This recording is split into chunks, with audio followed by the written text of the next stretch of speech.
Welcome to the Real News Network. I'm Jessica Devereaux in Baltimore, and welcome to this edition of the Henry Report. Now joining us is James Henry. He's a leading economist, attorney, and investigative journalist who has written extensively about global issues. He recently returned from Argentina. Thanks for joining us, James. Welcome. So, James, last time you were on the program, we were talking about Argentina. And of course, Argentina is back in the news this week because they defaulted. Can you just give us an update on what's going on? Well, yesterday there were furious negotiations in New York between the Argentine government and the mediator who had been appointed by this New York judge, Grisa, who has been insisting that Argentina settle with the vulture capitalists, these Cayman Island and Delaware-based funds that are run by basically kind of right-wing New York Wall Street types who have made a career out of litigating after buying country debt that's been distressed. And they've been going after Argentina here for 10 years. But at the end of the day yesterday, there was no resolution of the crisis. And so technically, since Argentina was not allowed to pay the $539 million it had deposited in a New York bank account to its bondholders who had accepted the restructuring deal back in 2005, 2010, it was declared technically in default. So this is just, you can't make this stuff up. I mean, here we have a country that has struggled with massive over-indebtedness and has had several defaults in the past, and now has been trying to reduce its indebtedness, and over the last 10 years has had one of the most successful debt restructuring programs, reducing its debt as a share of GDP from more than 150% down to 26%, which is a level that many European countries would envy. And has been growing spectacularly. It's a reasonably democratic society. I mean, it's just been doing much better than it has in the past. Here it is being virtually ordered into default by an 84-year-old New York judge who's basically serving the interests of these vulture funds. The funds in question basically, bought this debt for a song and then refused to enter into the restructuring deal that 92% of Argentine creditors agreed to back in the last half decade. Charles Singer is one of these vulture capitalists. Can you tell us a little bit about him and his what he is after, really? Well, he has a long history in this area. He has a Cayman Island firm based, called Elliott, and their subsidiary here, NML, has been pursuing Argentina. In 2008, NML bought about $48 million of Argentine bonds that were outstanding. And he's now claiming, he and his partners are claiming at least $1.65 billion, including unpaid interest, in exchange for that $48 million 6-year investment. So that's usurious. I mean, it's a kind of extortion, but he's managed to find a U.S. federal court judge to rule that Argentina has to deal with him.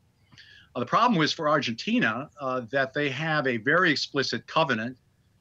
They have been in their restructured bond agreement with the 92% of bond owners, which forbids them to give any better deal to anyone else who doesn't come into that restructuring than they gave to those bond owners. And so, they are literally forbidden from having any negotiations at all with these vulture capitalists. But Singer and other folks like Ken Dart have really been going around the world making a living out of this practice of buying developing country debt. As Stiglitz said today, this is an abomination. They're doing real damage to the developing country world. Developing countries who want to reduce their debt are faced with these guys. We had a case in the 1980s of where one vulture fund bought claims on Zambia, and Zambia was forced to settle with them, and to do so, it had to divert money from food relief. We've had Singer, going after Peruvian debt, Panamanian debt. In the case of Peru, he got a court decision basically because of deals he'd done in the in Peru that received favorable treatment under the Fujimori regime. So there's just a long history of these vultures basically taking advantage of favorable, very conservative New York courts and pressing for a kind of a 19th century contract law interpretation of bond covenants. James, but I'm sure these leaders of these countries know these vulture capitalists' record. I'm just trying to understand, why would they even decide to be in a deal with them? Well, they're not in a deal. I mean, the bonds are freely traded. This goes back to the developing country debt crisis of the 1970s and 80s, when the big lenders to developing countries were banks, and the banks accumulated about $3 trillion of developing country debt. Then Nicholas Brady, who was Secretary of the Treasury under Bush 1, came in, and he had a background in Wall Street.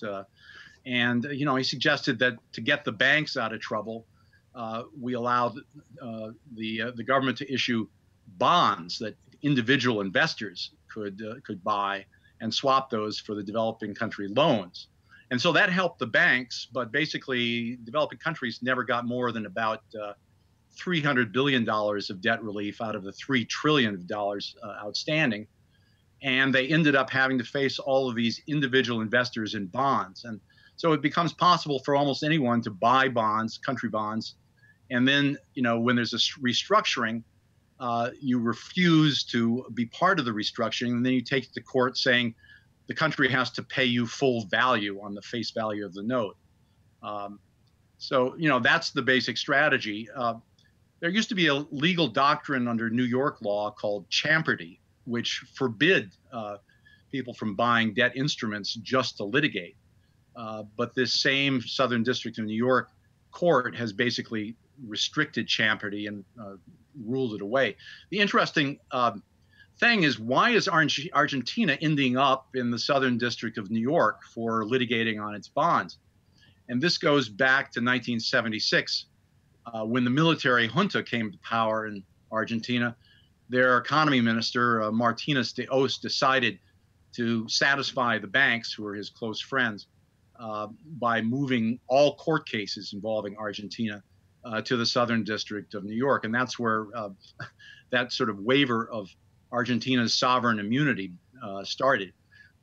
Subsequent governments never felt they could stand up to the banks and the bondholders enough to change that provision. But if you look at a country like Brazil, it has no such lame provision. And if you had to choose a court to go to get fair treatment as a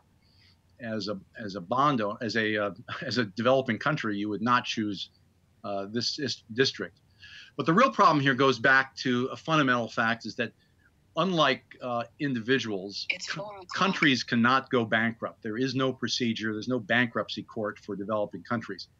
And this is a fundamental flaw in the international economic system. Argentina, in 1976, when the military came to power, had a foreign debt of just $7 billion. 7 years later, the military leaves power, and they've run that up to $50 billion. The present value of that military debt is about 90% of Argentina's entire foreign debt. So one of the things that Argentina failed to do during this period, in addition to nominating the Southern District of New York as the place to decide these cases, was it failed to audit that military debt. There is a doctrine under U.S. law that's called the odious debt doctrine. It says that countries run by a dictatorship and it contracts foreign debt, the debt doesn't have to be honored. But Argentina, it was a very political situation. And so the new civilian government, Alfonsín in 1983-84, was under a lot of pressure by the banks and by the United States government to honor those military debts, most of which ended up in people's pockets. So there's just a lot in the background to know about this, but it's very ironic that here you have, you can't make this stuff up. This is a country that's struggled a long time to get out of the business of excessive debt. It's run dramatically one of the most successful restructuring programs in economic history. And at the end of the day, it's literally forced to default by this crazy New York judge. Yeah, it's crazy. James Henry, thank you so much for joining us. I always learn something new. Well, quite welcome. And thank you for joining us on the Real News Network.